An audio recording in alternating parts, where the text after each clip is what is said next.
So thanks so much for joining. This is a Q&A session for the 2023 to 24 California Farm to School Incubator Grant Program. My name is Amy. I'm part of the CDFA Farm to School team.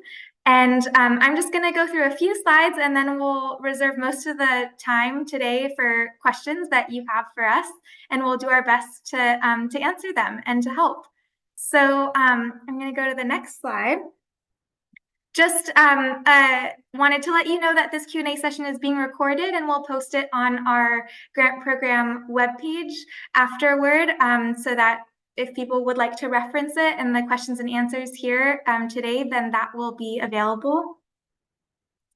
I also wanted to just share a few resources that might be helpful as you're working on your application for the program. The first one is the grant program webpage. So that is full of resources like the request for applications or RFA. It has the links to each of the 4 applications for each of the 4 funding tracks. So when you're ready to apply, you click the link, and that takes you to the application portal. It also has links to the application questions and review criteria if you want to look over those before you go into the application portal. It has resources like an eligibility decision tree and a previous grant recipient's decision tree and stuff like that. So it's a great resource if you're kind of looking into this program and working on your app. And then another resource is the recording of the grant info session from last week. So that is where our team provided an overview of the grant program. And so that recording is available on our website if you'd like to reference it or view it. So I'm going to go to the next slide. This is the eligibility decision tree I mentioned a second ago. So just wanted to share this as a kind of a brief intro for the session today before we dive into questions. And since this session is specifically for California Native American tribes, tribal-based organizations, and tribal schools, but also open to the public, I just wanted to, as I'm going through each of these eligibility types, share where tribes and tribal-based organizations may be able to apply. So track 1 on the left in green is the K-12 or TK to 12 Farm to School Procurement and Education Grant. And tribal schools in California that are a school food authority currently operating the National School Lunch Program are eligible to apply in track 1. And the description of the type of project for track 1 is in green below. And I just wanted to note, we have this in the RFA, so I just wanted to highlight it. Let me find this section. This is under eligibility in the RFA, and we say, note about tribal schools, the CDFA acknowledges that tribal governments and tribal-based nonprofit organizations may operate school meal programs outside of traditional USDA school meal programs like the NSLP beyond the eligibility criteria above, or on this slide, the CDFA will determine eligibility of tribal schools on an individual basis and encourages interested applicants to connect via email at cafarmtoschool@cdfa.ca.gov. So please reach out to us if you have questions about that eligibility. Then track 2, the next one in blue, that is for farm to school technical assistance or TA organizations. There is a full long definition of that, but 2 entities that are eligible would be California Native American tribes and tribal-based nonprofit organizations. So we wanted to highlight that. And then track 3, the next one in orange, similarly, one of the 2 eligible entity types is farm to ECE technical assistance organizations. And so California Native American tribes and tribal-based nonprofit organizations would be eligible entity types in that track. And then for track 4, the one on the right-hand side in purple, that is the California Farm to School producer track. And so food producers and public serving aggregation and distribution enterprises are eligible to apply. There's a definition of both of those in the RFA, but I just wanted to read the one for food producers to share how it applies to tribes. So let me pull that up. Let's see. Here we go. Well, thought I had it. One second. Okay. So this grant program defines a California food producer as a person, group of individuals, nonprofit organization, or California Native American tribe that leases, rents, or owns land in California, whether the land is publicly owned, privately owned, or tribal land, and cultivates crops, raises livestock, and or uses indigenous food production practices on this land, and or a California seafood harvester. So that definition is in the RFA. So I just wanted to highlight in each of these 4 tracks how tribal schools, tribal-based nonprofit organizations, and California Native American tribes may be able to apply. And then the other thing we wanted to highlight is that in this grant program, there is a set aside for tribes. So this grant program will set aside up to 10% of all available grant funding for awards across the 4 funding tracks for California Native American tribes, tribal-based nonprofit organizations, and eligible tribal schools. So we wanted to highlight those few things kind of before we dove into the Q&A session today. So the next thing, and we'll put these links in the chat, is just the links to those online application portals for each track. So that is where you're going to go to apply if you're interested to applying to any of these tracks of the grant program this year. And then the next slide, just very briefly, is how our team can help and how we cannot help during the grant application period. So how we can help is we can absolutely answer informational questions about the grant via email or via what we're here today for, this weekly Q&A Zoom session. We can make introductions between producers and schools or support orgs, and we can provide technical support for that online application portal AmpliFund, and those are those links Rachel's putting in the chat. How we cannot help is we cannot provide specific feedback on grant project ideas, and we cannot assist with writing the grant application. And with that, we'll go into Q&A. So the rest of this time is just open. We'd love to hear your questions, and we'll do our best to answer. Yeah, Nathan, go ahead.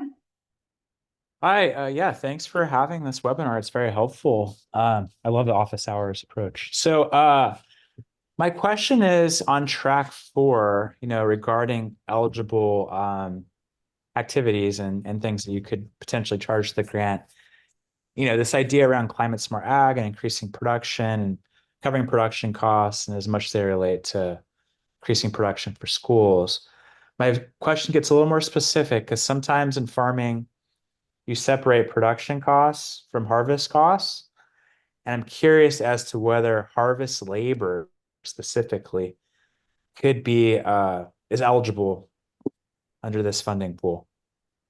That's a great question. And the answer is yes, absolutely. As long as it's, yeah, I know that's an easy one. Thank you. Sometimes I get stumped, so we'll see what happens. But that's a really great question. And since it wasn't clear, I'm glad you asked it. As long as the harvest labor is for your farm to school project for, selling the food you grow to schools, then it's an allowable cost in track 4. Perfect. Thank you. Yeah. Any other questions? All right. I see one in the chat. Hi, Lana. Do you mind clarifying whether licensed non-tribal family childcare programs are eligible to apply under track 3, or can you only apply as a licensed childcare center? Yeah, great question, Lana. So for track 3, unfortunately, family childcare homes aren't eligible to apply directly. But they can apply in partnership with a farm to ECE technical assistance organization, such as a nonprofit or a California Native American tribe or CACFP sponsor or a whole list of other types of organizations.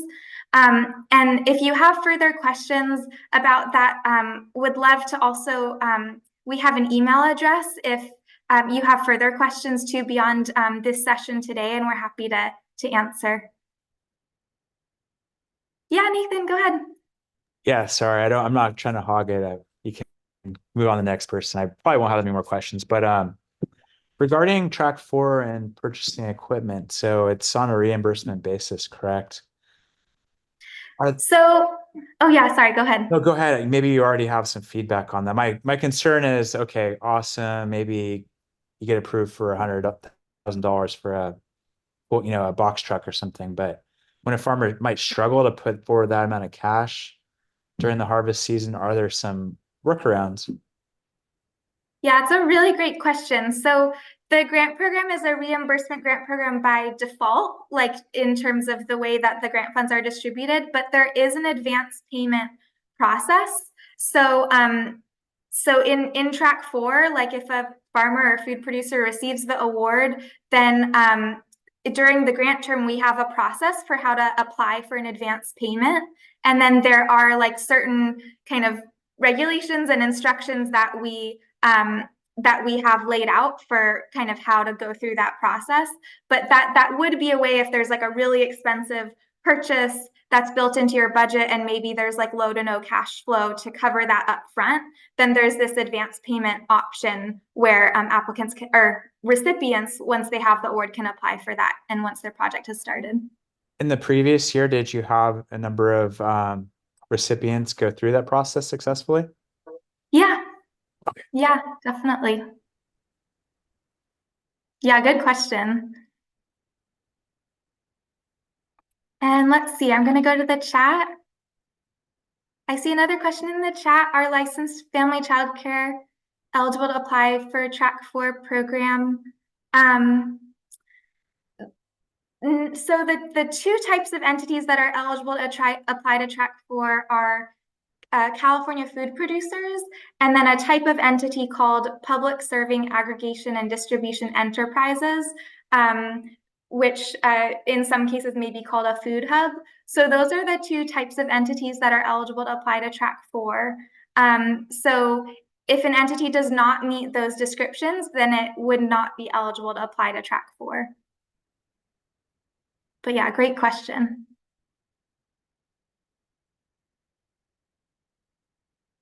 Any others, feel free to write in the chat or use the raise hand feature, whatever works best for you.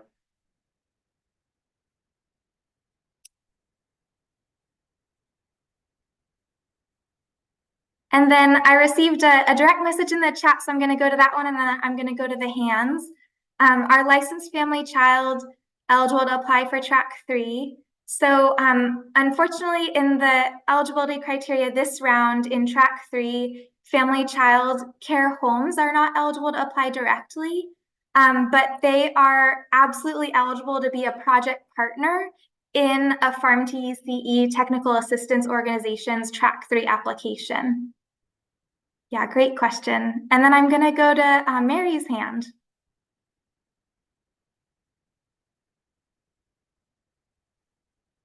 Mary, are you able to unmute? Sorry. Oh, Yeah, so I have a family childcare home, and it's a farm school.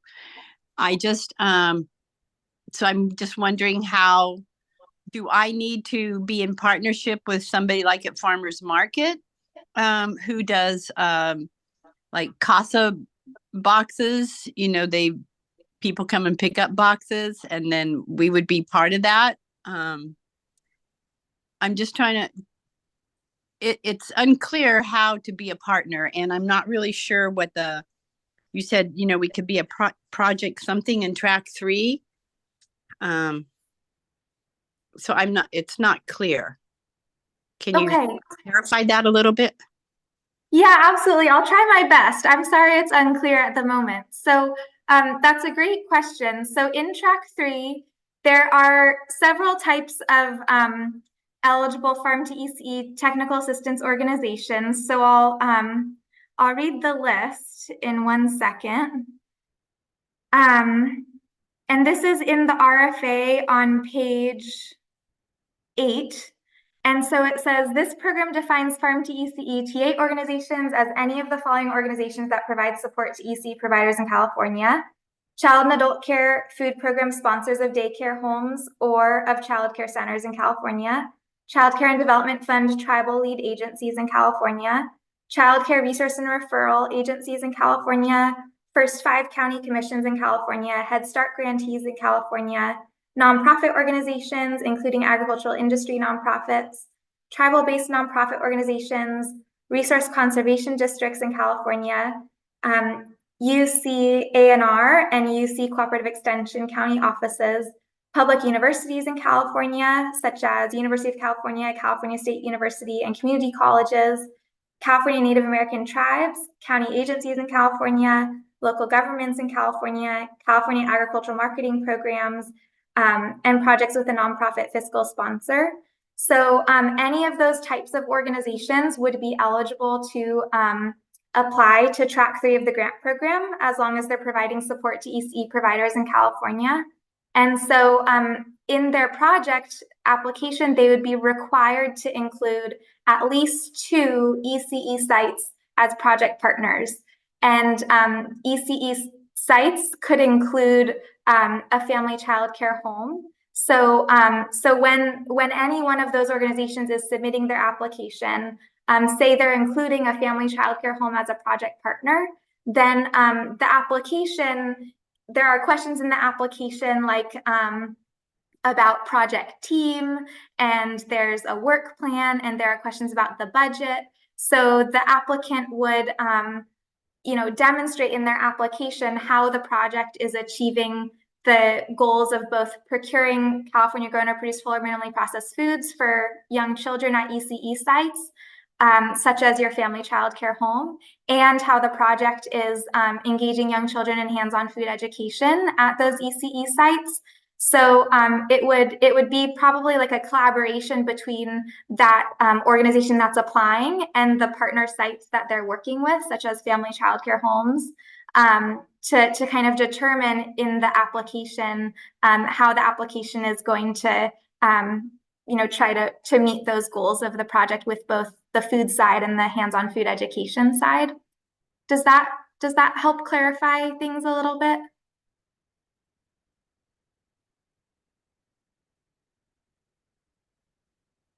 Oh, I think you're muted. Sorry.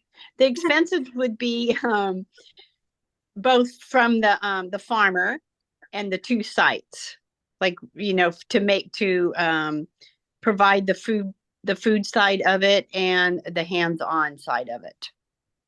Is that what you're saying? Can you say that one more time? I'm so sorry. Well, we would work. So if a farmer was willing, because I'm thinking a farmer at farmers market, who already does community outreach with her weekly boxes and recipes and resources, that she would be a great person to partner with my site and another site.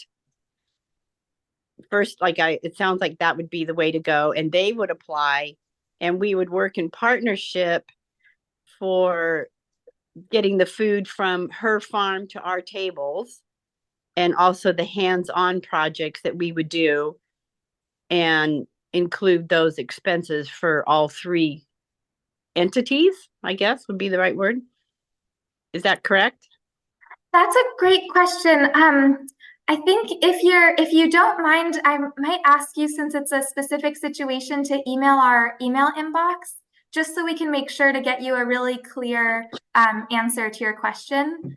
And I appreciate that. I have a sense that there are other family childcare wanting to, glean something from this. So everybody that is a family childcare home, and even the sites, early childhood, are going to have to partner with somebody, it sounds like. Mm-hmm. And so I think this is not just a specific question for me. I think this is a question for all of us that needs clarity. Like, we need to reach out to other people, is what I'm, to other farmers to collaborate to make this happen. That's a good point, Mary, because I'm also a daycare provider, and this was specifically sent to us from our licensing person, believing that we were also going to be eligible for this. And it sounds like, from what you're saying, we would need to reach out to someone. They would be responsible for doing the application, and we would piggyback on them. So I need some clarification of exactly who I can partner with. And then if they chose not to want to do the application, being able to reach out to other people that would give us an opportunity, because this sounds like maybe um, licensing didn't understand their role in suggesting and emailing us all individually a couple of days ago and Right. saying this is an opportunity Right. for small and large family daycares to be able to get funding for your garden project. So that would be great if we could I get know. some real direction on how we can also be a part of this. Right.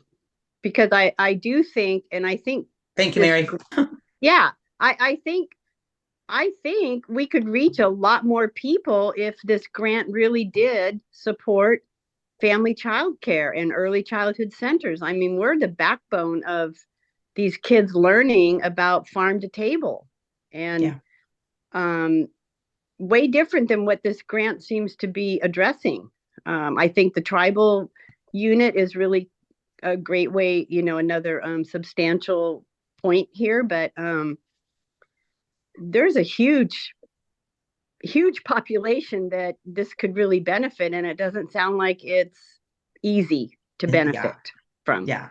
And it feels like we're going to be left out once again. Yeah. So it totally does. So that would be great if we could get specifics, some information on exactly what we could do so we're not left out again. Amy, thank you. Yeah, thank you both, Mary and Kendra, so much for sharing those thoughts and your questions. Yeah, let's see. So that link Rachel put in the chat, page 8 of the RFA, that's where that list of eligible types of farm to ECE technical assistance organizations is. So that would be if you're interested in reaching out to an organization in your community that meets any of that criteria, to see if they would be interested in applying and including you as a partner and collaborating on this project. Those would be the types of eligible organizations to reach out to. And then it would probably be a conversation to see how the collaboration can happen. Unfortunately, we're not able to change the track 3 eligibility for this round, but like Nick was saying in the previous session today, we really, really appreciate this feedback, and to have it help us learn and better understand the ECE community in California and how we can best support farm to ECE in the future. So thank you so much for your feedback and your questions. Does that page 8 of the RFA help a little bit with identifying who could be a potential partner? It does, but it makes it really difficult to it's not something that's already in place, whereas our programs are already in place. We basically have to go out and we're providing, basically we're going to support other farmers for this project. And if you guys want to reach farmers, then this should be a whole different venue. But it really was sold to us, and it says ECE, ECE, ECE, and really you're not reaching us. Like, this is going to be a lot of work to partner with somebody, to present our programs to somebody else and say, hey, do you want to apply for this grant? It's a really great grant, but you got to partner with me and someone else. Like, we can't even do it on our own. We have to join with somebody. They have to do it with two ECE sites. Like, this is, I don't know really what the backbone of this grant really, what are you trying to reach? Farmers and support them with some more funding? Then just, it shouldn't be linked with ECE with this level of difficulty at all. Like, this is big, and to do them in a month is, it's asking a lot. Yeah, to educate young children from farm to table needs to have a whole different approach. And I'd be happy to be on that kind of committee. But yeah, this is very disappointing. Thank you, Mary, for sharing that. Yeah, yeah, our team is gonna discuss and see how we can best support farm to ECE and family childcare homes that are doing farm to ECE going forward. We really appreciate your passion about this work and for sharing your insights about it. Okay. Amy, so the person that we're supposed to email, is it under Rachel that I'm looking at in the chat? CAFA arm two. Exactly. Yeah. If you Is have that who we're supposed to questions, maybe? Okay. Yeah, because I'd like to be able to find out and ask questions if farmers market is a option for us, because I'm happy to walk up to every farmers market person and say, this is what I want to do. What do you think? We got 4 weeks to apply. Let's do this, to see if that's really an option. So yes, I will be using that email address. Thank you so much. Okay, great. Yeah, thanks, Kendra. We're looking forward to hearing from you. Thank you. I'm going to go to the next hand I see is Eric. Welcome. Hey, welcome. I would say too, to the previous questions, it might be beneficial because I know there's farmers out there like myself with Palma Tribal Farms.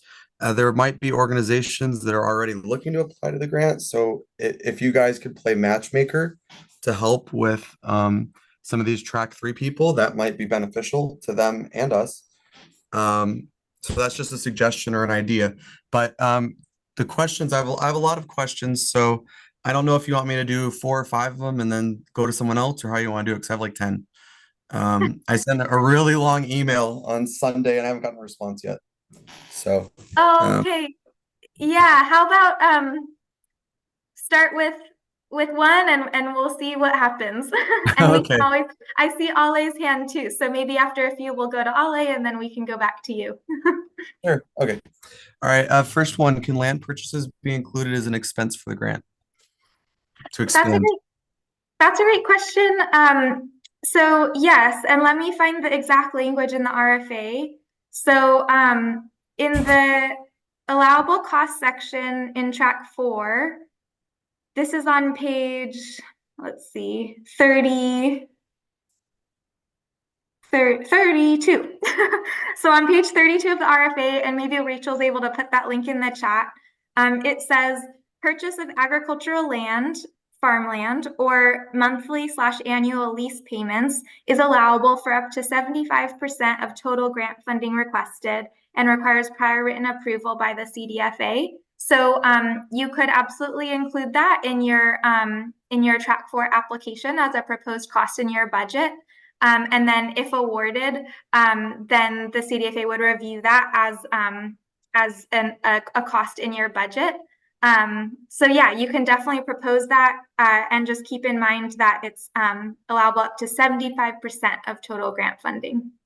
Okay. And what do you mean by prior written approval? Do you mean like you would first submit a concept to you guys before putting in the grant? Or what does that mean? Yeah, it's a good question. You don't need prior approval to us to put it put it in your application. So you can put it in your application. It just means like my understanding of it is like if the project is awarded, then as the agreement is being put together, it would just have to be, in writing that's that's like an approved cost in the budget. So it's just something that would come later, like after, if the project is awarded and then after like all of the costs are reviewed to make sure they're allowable and stuff, it would be part of that process. Okay. Awesome. Yeah. All right. So going to the next question, it sounds like a vehicle is includable as an expense, but more specifically, are vehicle fuel expenses or solar panels used to power an electric vehicle, or just the cost of electricity to power an electric vehicle, are any of those includable as well? Those are good questions. So fuel is not an allowable cost, like fuel for a vehicle, but mileage is. So mileage, there's a state mileage rate. I don't have it on hand right now, but it's like a certain number of cents per mile. And so that would be an allowable cost where, if you're traveling as part of your grant project activities, then the mileage you could bill to to your project budget, just not the fuel itself. And then the other question was solar Okay. panels. Does that help? Yeah, that makes Good. sense. So instead of billing the fuel, you would just have the number of miles driven and you'd make an Mhm. estimate of what that is for the grant period, and you'd include it as an Yeah. expense alongside the vehicle expense as well, right? Yeah, exactly. Yeah, and that would all go under the travel cost section of the budget in the application. And then let's see, so solar panels for a vehicle. Yeah, that would be allowable as part of the project budget.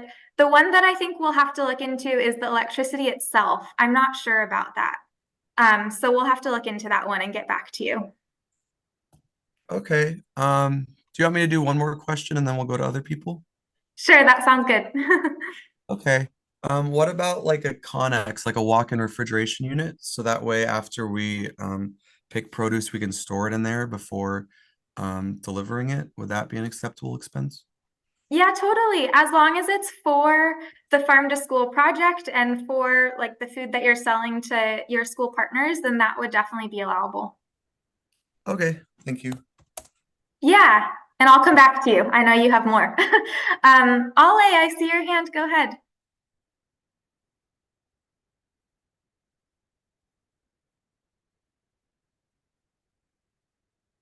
Oh, and I see a message from Ale. I'm also a family daycare provider and really need someone to help me. Yeah, thanks, Ale, for reaching out. Please email us with your question, so we can see how we can help. Okay, Eric, I think you're up again. Okay, let's see. So it sounds like employee salary, wages are acceptable. I'm assuming benefits as well and like payroll tax. Is that includable? Great question. Yeah, so in the track 4 budget section of the application, I forget which budget category it is, but there's a category for farm to school staff / labor costs. And within that, there's a breakdown between costs for like salaries or wages for staff or employees. And then there's a separate section for fringe benefits for those staff and employees. So you can absolutely include both of those proposed costs in your budget. Again, as long as the staff time that's being billed to the grant is for the farm to school project. Okay, and just to clarify, payroll taxes? Is that part of fringe benefits?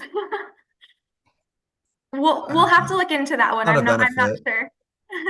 We'll Okay. look into it. Yeah, thank you. Let's see. What else? What about products such as like olive oil? Can we, if is that something that we can sell to schools? Because like we have an olive orchard. That's cool. That's a great question. So yeah, in the grant program, there's a definition of like what California grown whole or minimally processed foods means within this grant program. So that's on, just before I get to your specific question, in case it's helpful as a reference, that's on page 6 of the RFA at the top. And so the California grown or produced piece of it is foods that are produced in California or harvested in its surface or coastal waters, and if minimally processed, then 100% processed in California. So if the olives are grown in California, the olive oil is like processed and bottled in California, and it doesn't have like additional ingredients, then absolutely it would be allowable. And if it does have additional ingredients, then it would be something that we would like ask for the ingredient list to like review it and see if it would be eligible as part of the program. Okay, and then is it okay if if another entity's processing and bottling it for us? Yeah, totally. Okay, sounds good. Um, and then let's see. Oh, sorry to interrupt. As long as that entity is in California, then yes. Okay, yeah, they are. Yeah. And then for selling food and products to school districts, is there like a price list for specific prices for specific products for the program, or is it like we just negotiate a contract with the school district? Yeah, I think it's more about like your relationship with your school district partner and like the probably that whatever that agreement is between the two parties of what the price is, what the like agreeable price is for both parties. Yeah, I'm not really sure what the pricing, like if Okay. there's a typical pricing. Yeah. And then one other thing, I sent an email asking if we can get connected to a couple of different track one entities that are already funded in San Diego County, but I didn't get a reply. Could I email you perhaps so you can connect me with those people, or is there a better email that I should use? Yeah, no, it's absolutely the right email address, and our team got your email, and we really appreciate it. It's taking us a little bit to get through them, as we're receiving a high volume of questions. So we definitely got your question, and we're definitely going to follow up as soon as we can. But yeah, sorry, it's taking us a little bit to get back to you. No worries. I understand that you probably have a lot of emails as it's the beginning of the program. So that makes sense. Um, and then are we going to be judged? This is the last question. For the grant, are we going to be judged based on how eco-friendly the agricultural practices are? And then the part B to that question is, are we going to be judged on how eco-friendly like equipment is, like vehicles, if they're electric versus gasoline or diesel, for example? Ooh, good questions. So for the first one, in the Track 4 application, and I can find the exact question numbers. Let's see. So in the Track 4 application, there is a section called, it's kind of toward the end. Let me find it. It's called production practices and or aggregation distribution practices. So production practices would be if you're applying as a food producer. And so there are a few questions related to climate smart agriculture. So one is first you answer the question, within the past 12 months at your operation, have you utilized climate smart agricultural practices, climate smart agriculture production systems like certified organic or transitioning to certified organic? And then it kind of continues. And in the application, there's a definition of what the question's asking. So if it's helpful to reference that. And then if you answer yes to that question of within the past 12 months, you've utilized climate smart agriculture practices, et cetera, then it asks you to describe those practices. So it's an opportunity to describe what you're doing at your farm in terms of climate smart agriculture. And then that question is worth up to 5 points. And then there's another question about climate smart agriculture called verification. And so there's kind of a series of questions for producers, like, is your operation currently registered organic or certified organic? Is your operation currently participating in a transitional organic program? Has your operation participated in various CDFA climate smart ag programs? Has your operation participated in various NRCS programs? And so there are just some different options. And if you answer yes to any of those questions and are able to meet the verification that's described in the application, then that would be worth up to another 5 points. And then there's another piece. Sorry, I realize this is a super long answer. I'm almost done. There's another piece called looking forward related to climate smart agriculture practices. And that's where it's asking if, as part of your proposed project, will you be establishing or enhancing your use of climate smart ag practices? And so if the answer is yes, then there is an opportunity to describe what activities you'd be doing in order to meet that goal. And then that would be worth up to another 5 points. So that's the section in the application where a producer applicant is eligible to receive points based on their responses to those questions about climate smart agriculture.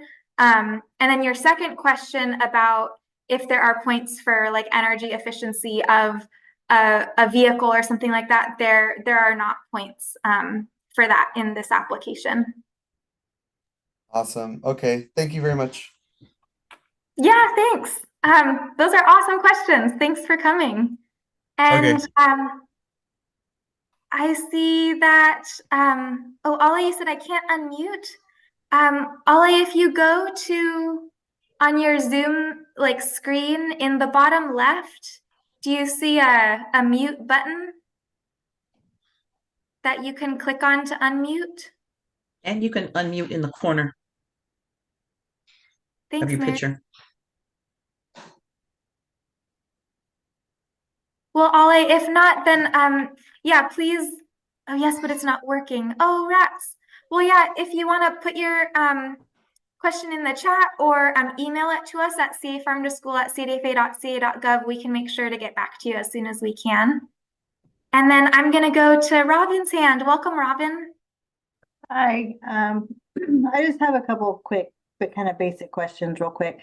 In the track 3 for the project team, does that cover a food service tech? With that, we have a technician who cooks and provides the meals for all of our kids. If she was taking the produce that we are growing and that our kids are growing and stuff, and then serving them, does that count? Her wages count then as part of in the staffing area of that? Oh, in the section of the budget for Yeah, staff? yeah. Yeah, great question. Yeah, so if you're applying as a childcare center and you have a staff member who's going to be like, you know, processing and preparing and serving the California grown foods for your students, then yeah, you could propose billing her staff time as part of your project budget, the staff time that she's working on the project. Yeah, that's an allowable cost. So if it's our food technician, so basically it's our cook, all of her time of actually preparing and serving then would be covered if it's coming from, if there's elements at least in there that's coming from our farm to school project, if that makes sense. I think so, yeah, as long as you can describe in the application how her time, however much of her time you're proposing that the grant covers, as long as you can describe how all of that time is for the grant project, then that would be an allowable cost. Okay, and then is there a percentage cap for wages in this grant? You know, like how much of someone's wages? Yeah, so if we get awarded $100,000, we can only use 10% towards wages, or is there? Oh, I see. No, there isn't a cap for that cost. Okay, Yeah. perfect. And then just one last question. Yeah. How the sustainability plan at the end, and how in depth does that need to be? Oh, that's a good question. Let me go to that part of the application. So yeah, for this question, and in case others on the call are curious, this is a question that appears in all 4 tracks toward the end of the application. It asks, in what ways will your organization sustain this project or elements of this project beyond the duration of the grant term? If your project includes staffing costs, please discuss plans to sustain these roles beyond the duration of the grant term. And it's worth up to 5 points.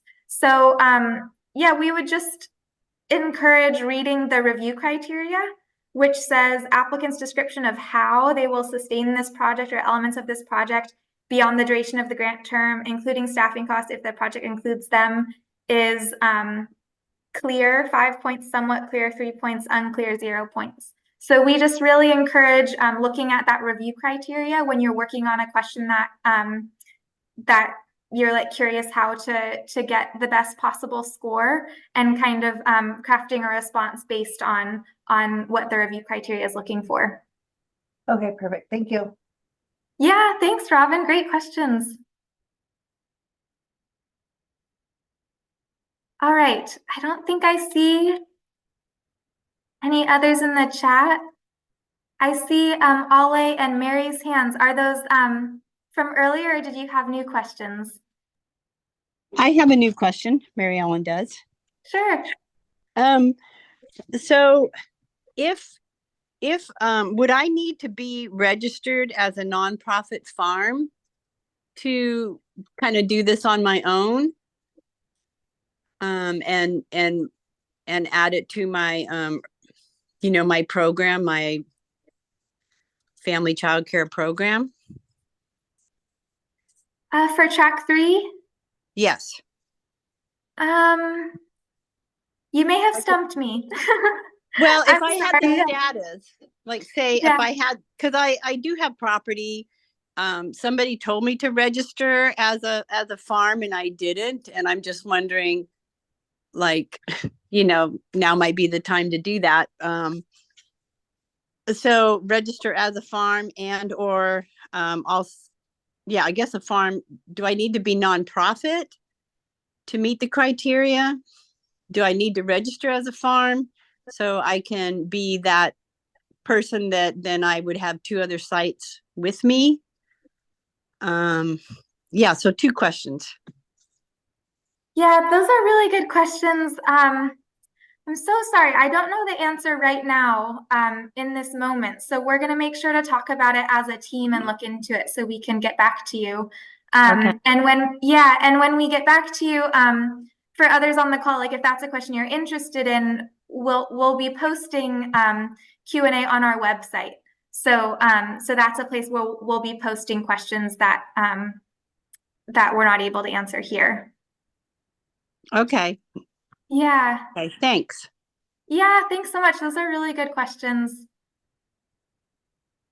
And then somebody had suggested that are there farmers out there that would work with early childhood programs, both centers and in-home? So, and I see a note from Lana. Yeah, thanks, Lana. Yeah, so on our website, which maybe Rachel, you can pop that link into the chat again. That's where there's a tab called, I forget exactly what it's called, something like Q&A, something like that. And that's where we'll be posting the questions and answers throughout the application period. So that's a good place to check if there's a question that came up in a session like this, and it's something we're going to get to after this session, then that's a good place to kind of check for the answer later on. And then, sorry, Mary, back to your question about, sorry, your question was like about being connected to farms. Was that, am I remembering right? Someone had proposed the idea that if, are there farmers out there who are applying for this that you already know who could work with, it sounds like farmers can work with 2 other sites or need to apply for this. That's my understanding.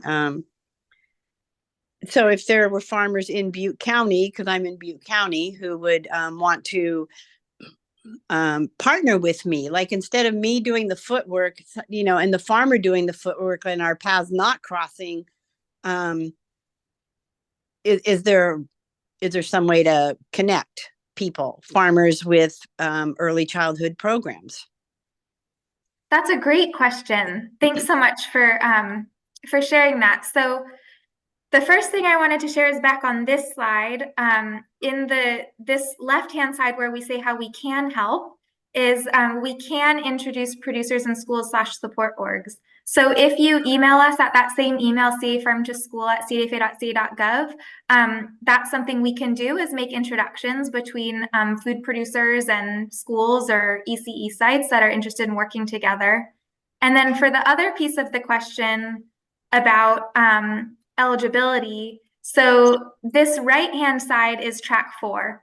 So track 4 is the California Farm to School Producer Grant, and eligible entities are food producers in California or public serving aggregation and distribution enterprises. And there's a definition of what that is in the RFA. And so these types of entities can apply to track 4 if they'd like to increase production, processing, and or distribution capacity to sell California grown or produced whole or minimally processed foods to the California school food market. And they can also, if desired, provide hands-on food education opportunities for students and or staff at eligible partner entities to complement those California food sales that they're making to the entities. So for entities applying to track 4, the required partnership element is this piece in the middle where they must show evidence of an established relationship with at least one California Public School District, County Office of Education, charter school, or tribal school that's a school food authority currently operating the National School Lunch Program, or a California Child Care Center currently participating in the Child and Adult Care Food Program. So that's the kind of the eligibility and partnership side for this track 4 track, or track 4 grant. So that does not include family child care homes on the food program. Right. Okay. All right. All right. So we're back to track 3 for someone, for a lot of us that are on this call with family child care homes. Right. Yeah. So that would be this. Sorry, go ahead.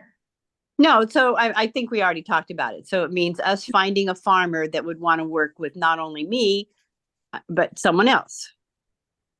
Oh, sorry. Yeah, finding a one of these, it's kind of a mouthful, a farm to early care and education, or farm to ECE technical assistance organization. So the eligible types of organizations, that's that list on page 8 of the RFA. And Rachel, maybe we can pop that link in the chat again.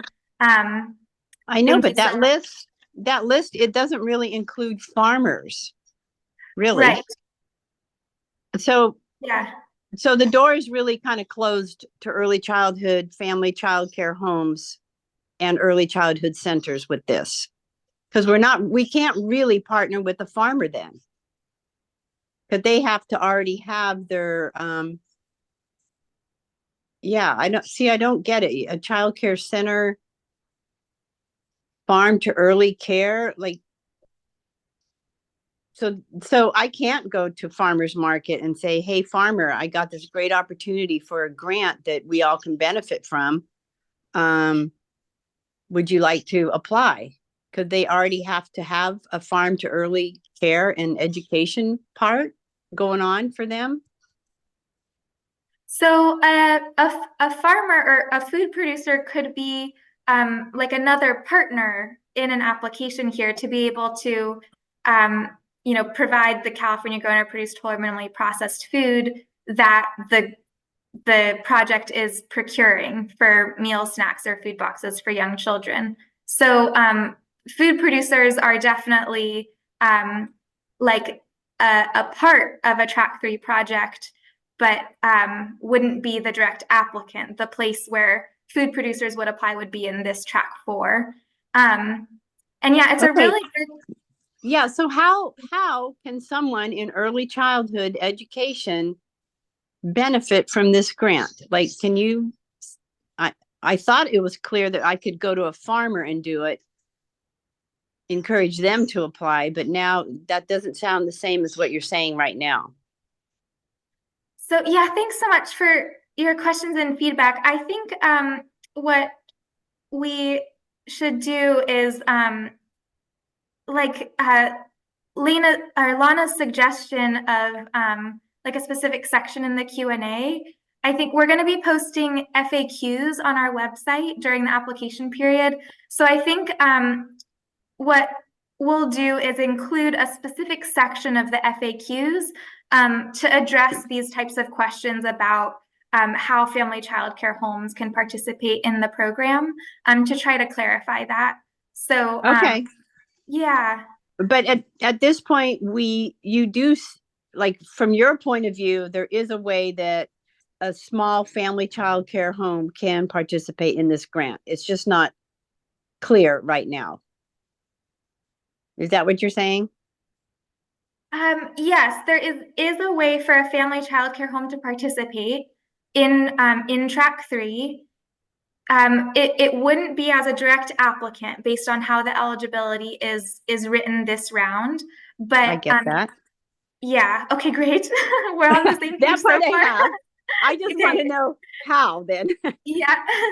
So any of the types of organizations that are in this list of farm to early care and education TA organizations. And sorry, I know I'm now like repeating myself, so maybe this isn't helpful. But any of those types of organizations, it could be a CACFP sponsor of daycare homes, a nonprofit organization, a county agency, a local government. No, and excuse me, I know you mentioned all that, but Yeah. I think what I concluded was that I could go to a farmer and say, would you be someone who would be, what was that first one that you said, the farmer to school, one of the one that would meet the requirements. I did write them down a while back, but I don't have that in front of me. Farm to ECE. Like, how does that work? Or are you going to spell that out in the Q&A answers? Yes. Yeah, we will post in the FAQs as soon as we can. We will post FAQs, and we will include a specific section on family childcare homes. Okay. Yeah, and then thank you so much for those questions and for really appreciate it. I just noticed that the hour has flown by, so I want to make sure to get to Nathan and Robin's questions. Sure. Thank you, Mary. Okay, Nathan, go ahead. Yeah. So if a farmer, I know a farmer on track 4 has to have a relationship with the school or something along those lines, right? Is it okay if they're going via intermediary to the school? Like maybe they work with a distributor that then sends product to school, or another nonprofit. Is that an okay thing? Yeah. Oh, that's a great question. So in track 4, yes. So like a food producer is applying, as long as you can show evidence, this middle piece is really important. As long as you can show evidence of an established relationship with at least one of these types of entities, and the element of the application through which an applicant would demonstrate that evidence is a letter of intent. So applicants would need to get, and we have a template on our website. Rachel, maybe you can put the link in the chat if you have a chance. That would be, you would use that template with your partner, and they could specify in their letter that they will be procuring food from you through an intermediary, like a food hub or a distributor. Cool. So the demonstrated relationship is important through that letter of intent. But yeah, there could be, it doesn't have to be a direct sale. Perfect. That helps out a lot. Thank you. Awesome. Yeah, good question. And then Robin. Yeah, I don't want to beat a dead horse, but if what I'm understanding for the family childcare through track 3, if they reach out to their local First 5, HeadStart, county office, that's where they could get their funding from, correct? That's what I'm understanding. They can go to their local early education centers. And thanks, funding. Robin. Yeah, so the example of like a First 5 county commission, they would be eligible. A First 5 county commission in California, they would be eligible to apply to track 3, and they could include family child care homes that they work with, as many as they'd like, in their application as project partners. Okay, that's kind of what I was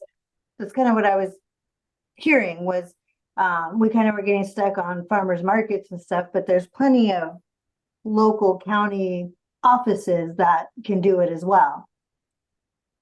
Okay, thank you. Thanks, Robin. Yeah, appreciate it. All right.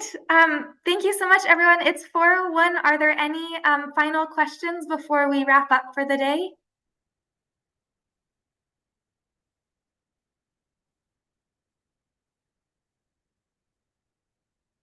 Okay. Well, thank you all so much for coming, and hope you have a wonderful evening.